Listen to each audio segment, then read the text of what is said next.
Come on guys, സിമ്പിളായിട്ട് കുറച്ച് flowers ഉണ്ടാക്കിയെടുക്കാം. അപ്പോൾ ഞാൻ ഇവിടെ 4 ടിഷ്യൂ പേപ്പർ എടുത്തിട്ടുണ്ട് കേട്ടോ. എന്നിട്ട് ഇതൊന്ന് അട്ടിക്ക് വെച്ച് കൊടുക്കുക. അതിനുശേഷം ഒന്ന് ഫോൾഡ് ചെയ്തെടുക്കണം.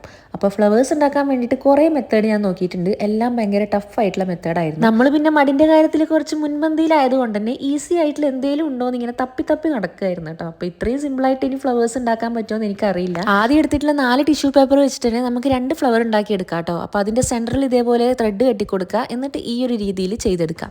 അപ്പം നമ്മുടെ ഫ്ലവർ ഇവിടെ അടിപൊളിയായിട്ട് കിട്ടും. ഇനി ഇതേപോലെ 2 എണ്ണവും ഞാൻ ചെയ്തെടുക്കുന്നുണ്ട് കേട്ടോ. അപ്പോൾ ടിഷ്യൂ ഇങ്ങനെ ഓരോരോ ലെയറായിട്ട് ഇങ്ങനെ ഫ്രണ്ടിലേക്ക് എടുത്ത് കൊണ്ടുവരിക. നമ്മുടെ ഫ്ലവർ ഇവിടെ അടിപൊളിയായിട്ട് കിട്ടിയിട്ടുണ്ട് കേട്ടോ. ഇനി ഇത് ഉണ്ടാക്കിയെടുക്കുമ്പോൾ സമയമൊക്കെ ഒരുപാട് വേസ്റ്റ് ആവുമല്ലോ എന്ന് ആരും ചിന്തിക്കണ്ട. ഈസി ആയിട്ട് 2 മിനിറ്റ് കൊണ്ട് ചെയ്തെടുക്കാൻ പറ്റുന്ന കാര്യമാണ് കേട്ടോ. ഈ ഫ്ലവേഴ്സ് ഒരുപാട് ഉണ്ടാക്കിയെടുത്തു കഴിഞ്ഞാൽ നമുക്ക് സെറ്റ് ആയിട്ടുള്ള ഒരു ബൊക്കെയൊക്കെ ഉണ്ടാക്കി ഷൈൻ ചെയ്യാടോ. ഇപ്പോൾ ബർത്ത്ഡേക്കും ആനിവേഴ്സറിക്കും ഒക്കെ സെറ്റല്ലേ. നമ്മളിത് നോർമൽ രീതിയിൽ ചെയ്തെടുക്കുകയാണെങ്കിൽ ഈ ഒരു വൈറ്റ് ലുക്ക് വരുന്നത് തന്നെയായിരിക്കും കാണാൻ നല്ല ഭംഗി.